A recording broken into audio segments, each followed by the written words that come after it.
Hello and welcome to this week's edition of the Low Carbon Paleo Show. Coming up, we have a woman who's battling deadly brain cancer using the ketogenic diet. And later on, Alain will be showing us how to eat paleo on a budget. We'll also be looking at our favourite low-carb websites, and we'll have a book review from Alain this week as well. Hello and welcome again to the Low Carbon Paleo Show. I'm joined in the studio today with my co-host, Alain Braux. Hello everybody, good morning, and I hope you're doing well. And we have a lot to talk about today. So what's in the news today, Mark? As I mentioned earlier, there's a story that's been floating around the web for a little while about a young lady called Alex Hayden. Now, she has had a deadly brain cancer, but rather than go through the usual chemo and radiotherapy, she's decided to tackle it by just changing her diet. Apparently, she's been following a ketogenic diet, which, as many of you know, is a low-carb, high-fat diet, since about February 2013. And this has apparently halted her cancer in its tracks. This is because all the cells in our body can use both fat and glucose, but cancer cells can only thrive on glucose and can't survive on ketones. So by limiting carbohydrates, which turns into glucose inside the body, we can starve cancer cells. When you say high fat, that is as opposite to low fat, which is trying to cut as much fat, or just allowing a normal amount of butter and olive oil, coconut oil, just normal amounts, or do you actually force the amount of fats and eat more than one person usually would? Yeah. Well, I mean, the ketogenic diet is actually a high-fat diet. It's typically 60 to 70% or more of what you eat is fat. Wow. And even the protein is cut down quite a lot. Simply because the body can use that for its energy, and providing you're getting the other nutrients that the body needs from the rest of what you eat, then many people who follow it find that they thrive on it. So, for example, what are we talking about? Eating a stick of butter every day, or typically? I mean, honestly, I have a hard time wrapping my mind around it, because I believe in balanced diets, no matter what kind of diet you do. Yeah. That is a reasonable amount of a combination of different ingredients, which is a very French way of looking at things, balance. So you have a little protein, a little vegetables, a little fruits, a little fat, a little bit of everything, a little bit of sugar if you although it's not necessarily needed. But so for me to ingest that much fat sounds kind of gross. I think it depends on what form it's in. If you consider, I cook everything virtually in butter. Unless I'm doing something a little bit exotic, then I'll use coconut oil. And I eat probably a lot more fat than most people. I wouldn't say I'm on the ketogenic diet simply because I don't need to be on that. My health is excellent the way it is. I've got my diet to the place where my body's happy with it. Okay. But obviously each of us are different. In general, the ketogenic diet is ideal for weight loss, ideal for ongoing, getting those last few pounds off, but many people find that they actually thrive on it more than any other type of diet. And I think a lot of that depends, simply on the way that each of us are. We're all different. Okay. I mean, it's a completely foreign concept for me, because I'm a tendency to believe that any kind of extreme diet is not healthy for the body. Yeah. The body is trying to stay in equilibrium, and so when you push too hard one way or another, there's a chance of unbalancing the body. For example, what kind of effects has a ketogenic diet on eliminating like liver and kidneys and all that? Is there kind of a negative effect on that? No, none at all. I think the thing to remember is that, let's take the extreme of a high carbohydrate diet. Carbs are in many ways very difficult for the body. It actually digests them too easily, but it's very difficult for the body to actually get adequate nutrients from carbohydrates. It it's basically devoid of nutrients, and it also creates havoc with your blood sugar levels. Exactly. It stores as fat and so on and so forth. So yeah, I know of that. Of course, you can always use sweeteners that are quote unquote healthier, like honey, and actually bring you some nutrients with them. Yeah. But typically, refined sugar or refined grains typically are not healthy. Yeah. That's for sure. But the difference with the ketogenic diet is, instead of the body getting its energy the way it does conventionally by burning glucose, it gets its energy by burning fat. So if you're getting energy from the fat, you obviously need to consume more fat in order to give the body adequate energy. So that fat becomes your energy source. And the rest of the diet is the part that makes up the other vital nutrients that the body needs in order to remain healthy. Okay. So I suspect many people in the low-carb and paleo world would probably be happy with eating up to 30% fat, or maybe even more. Well, I'm also sure that on the strict paleo tend to have a higher fat content in their food than less strict, like the athletes. The athletes will probably eat proteins with fat, so they're not like low-fat cuts of meats, or they're just the full amount. So they typically would get higher fat content in their food than the less hardcore people. So that would be closer to what you're saying, what you're talking about. Yeah. I'm kind of a when it comes to paleo, I'm kind of a middle of the road. I mean, I'm not taking in proteins every single meal. No. I do get what I feel is enough for my body, but I'm not going to eat excess proteins, because I know it's bad for my kidneys, for one, and then it could eventually, give me gout and all these other issues. So, again, I'm balanced. I try to balance my diet to have a little bit of everything, plus, what we say in French, variety is the spice of life. If you have a diet that focuses only one or two or three things and nothing else, then it gets boring very easily. Yeah, this is very true. Coming up, Alain and I are going to look at our favourite websites of the week. I shall start off this week. My favourite website of the week is actually an old one. Many of you will have visited it. Many of you will have got some really good information from it, and that is good old Jimmy Moore's Living La Vida Low Carb. It was a goodie, and it's still a goodie now. Yes, Jimmy has come on in leaps and bounds in the last few years. His knowledge of low carb is probably some of the best in the world, I would say. And if you've got something you want to find out about, then Jimmy is your guy, and Living La Vida Low Carb is a great place to find out about it. Alain, what's your pick of the week? Well, my current favorite paleo author and practitioner, his name is Kresser. And his book is Your Personal Paleo Code. What I like about him is that, next to some other names, he's more balanced in his choice when it comes to paleo. He understands that we all have a life that we have to deal with, and I like his common sense approach. He also is, being a doctor, he's also giving you the scientific approach to paleo, but he's not beating you over the head with it.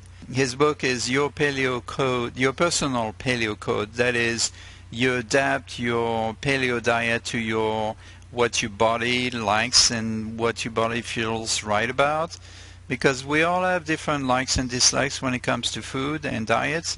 And as long as you stay within the general guideline, he's not against getting off a little bit here and there, as long as you stay happy with the diet in general. Excellent. So his website is Kresser.com. Okay, we'll put a link for that in the program notes under the program. So, Alain, you've got something that you wanted to chat about today. You were concerned that many people thought that paleo and low carb were expensive. Do you think that's true? Well, if you're strict about it, it could be daunting, because some hardcore people advocate you eat protein at every meal, which can be very taxing on a budget. I personally prefer to recommend my clients that they get enough protein during the day to support the body needs, but not more, because when you have too much proteins, then it could tax your digestive system and your kidneys and other organs that we all need to live on. So keeping that in mind, I'm not advocating 100% protein at every meal kind of diet. So what would be a typical meal then from your point of view? Well, because I'm, being French, I'm frugal. And so some of the tricks that I use is I use lower price meats, either the lower, what some people would consider lower quality, but if you're a mom and you have 3 kids and a husband to feed, you're not going to go for the tenderloin for every meal because you can afford it. So you buy meats for stews and soups and slow cookers, like a stew meat, chuck roast, beef shanks, and so on and so forth. If you like pork, you can do barbecues, slow cooked barbecues, briskets, ribs, and roast, of course, roasts. The roasts go a long way because you can make 3 or 4 meals out of them. You don't, you could, one thing that my mom used to do, and she would buy a roast, and then we'd eat a couple of meals out of that, and then with the leftovers she would grind them up and then make a hachis parmentier. I think you call that shepherd pie. So ground meat sauteed with onions, garlic, a little bit of salt and spices, and then you layer that with mashed potatoes, and then you top it off with a nice melting cheese like a Gruyere or Acergo cheese, and then you gratin, and it's a wonderful meal. Yes. And it's a cheap meal because you're basically using leftovers, and potatoes are not expensive. Of course, if you want to do a low-carb version of that, you can use mashed cauliflower. That's really tasty. Yeah, that's a great idea. Other ways to lower your cost of buying proteins is, of course, buy what's on sale. So you wait for a special sale, look at the coupons book and see what's on sale at that particular moment in your grocery store. You could also buy in bulk at the big stores like Walmart and Costco and the wholesalers. And you could also share the cost with your neighbors. Sometimes you go to these stores and you can only buy by the 5 or 10 pounds. Well, you can always split that up with your neighbors and split the cost. So that's another way. Yeah. Another idea is, and a friend of mine told me about this just a few weeks ago. What can be done here in Texas, at least, I don't know in the rest of the country or in England, but you can buy a cow. Yes. Yeah. You can. You buy a cow. You buy the whole cow. You go to the farmer. You buy the whole cow. You get together with 4, 6 to 8 people, friends of yours. You buy the whole cow. The farmer grows it for you, and of course you have to pay for the feed and some other expenses. And then when the cow is big enough, then they would kill it, butcher it, and then split the meat amongst everyone fairly. Not everyone. You'll get a little bit of everything from, like we say in French, from nose to tail. And then you freeze the meat and then use it as needed. Yeah. And you know your cow has been, as long as you pick the right farmer, of course, the cow has been most likely fed on grass, so it's very healthy. Most likely hasn't been pumped up with antibiotics and growth hormones, as long as you make sure they don't do it. So don't go to the big suppliers, just a smaller farmer. You can do this also that for with a pig or even with poultry if you want them to raise a turkey for you for Thanksgiving. That's another way to do it. Another way to keep your price in line is, of course, buy in season, which is very common in Europe, but it's not so in America, where they have it so easy to buy anything any time of the year that they lose track of what's in season and what's cheapest, what's also the freshest and the tastiest at the time. Because if it's in season, the price will automatically drop. If you import strawberries from Chile, it's going to be a lot more. In January, it's going to be a lot more expensive than buying strawberries in full season locally for about 1/3 of the cost. So keep that in mind to buy in season. Another way is to buy directly from your farmers. You can buy either through the local farmers market. Little trick that I use sometimes is I wait until the last 30 minutes of the market, and then I would ask for a special price and say, hey, you gonna take that home, or do you want to sell it to me for a lower price? And you know, they really don't want to take it back home because you know they won't be able to sell it next week. And you know, that's you may not get the choices you want, but that's another way to do it. That's really very cheeky, though, isn't it? Well, you know, you got to do what you got to do to survive, right? Yeah. Another good way, which is very popular in America, and I suspect it's popular in England too, is what is called a CSA. Do you know what that is? Nope, no idea. Okay, CSA is a community-supported agriculture, which is you have farms that sell shares of their crops to people like you and I. So you pay a certain amount per month, anywhere from $30 to $50 a month, and you get a basket of goodies every week. Oh, right, yes, okay, yeah. And it could be either delivered, or you pick it up at the farm, or you could be arranged for one person to go pick it up and then distribute it to the neighbors. There are also, at least here in Austin, there's services that will actually do that for you. They will pick it up at the farmer and they will bring it to your home. Of course, you pay an extra fee for that. So these are kind of go back to what I was saying earlier. You will always get the freshest food because it's typically been picked the same morning. It's in season, so it's full of vitamin and mineral. It's very healthy. And you get a nice variety of fruits and vegetables, and sometimes even throw in some goodies like cookies or a jar of honey or something else, part of your package. That can't be bad. Can't be bad at all. Okay, so that's one of my favorite ways to do it. Excellent. Couple of other ideas. Unlike what people might think, you do not have to buy everything fresh. As long as the quality is there, you could buy frozen organic fruits. Oh, yeah. And because they've been picked right there and frozen right away, in most cases they're actually better quality or better freshness than if it's been sitting on the shelf or it's been in the truck, traveled from California, right? So that's something to keep in mind. So frozen fruits and vegetables. If you want to do smoothies, and if it's not strawberry season, you still can buy frozen organic strawberries or blueberries, and you can still have your smoothies, and they'll still be good. Okay. As far as quality is concerned, some of the purists will say, well, I only eat like grass-fed and free-range and certified organic. You don't have to do that. I mean, I would suggest that in some case, put your money where your mouth is, but in some case, pick your battles.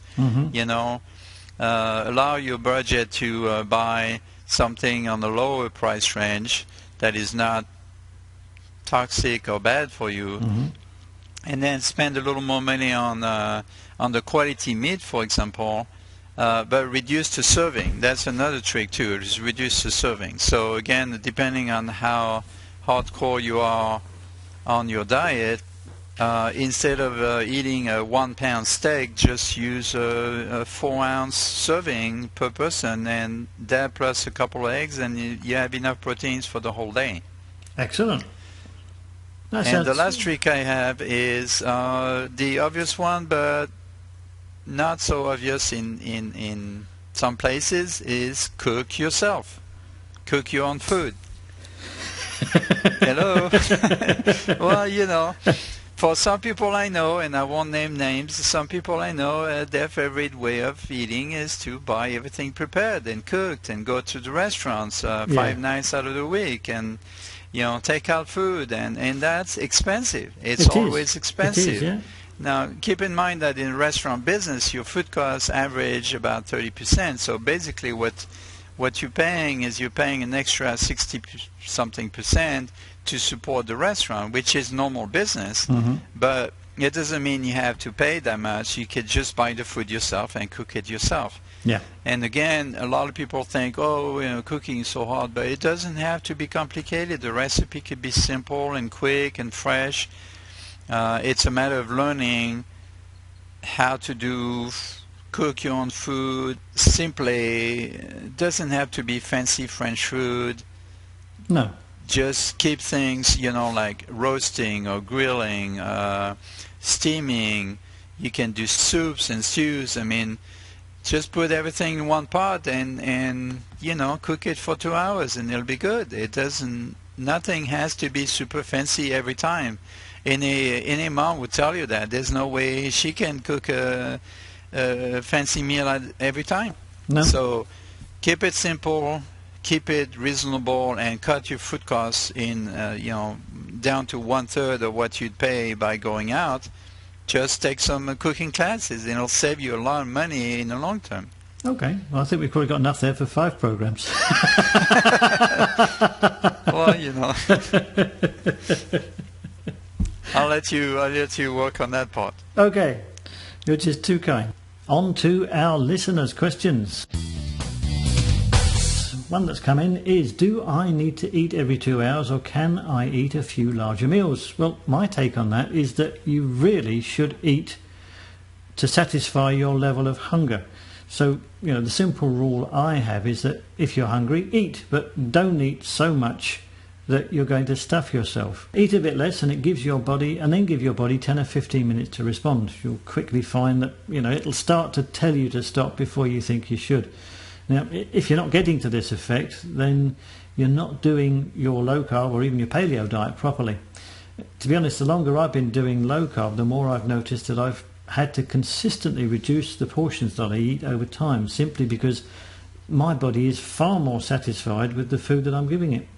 Alain, what's your take on that? Well, I have heard some nutritionists mention that you should eat smaller meals at a regular time, and I've always, being French and raised on 3 meals a day, I always found that to be ridiculous. But it's also an indication that the people that eat those kind of meals tend to feed themselves on carbs, because if you eat carbs, after a couple of hours, you're going to lose energy, your blood sugar level will drop, you go into hypoglycemia, and you will need to eat something to support your energy level. So my suggestion is, instead of you eating a very sugary, typical breakfast with cereals and orange juice and milk, all of these loaded with sugar, one form or another, eat more protein in the morning will give you a much long time energy, so you can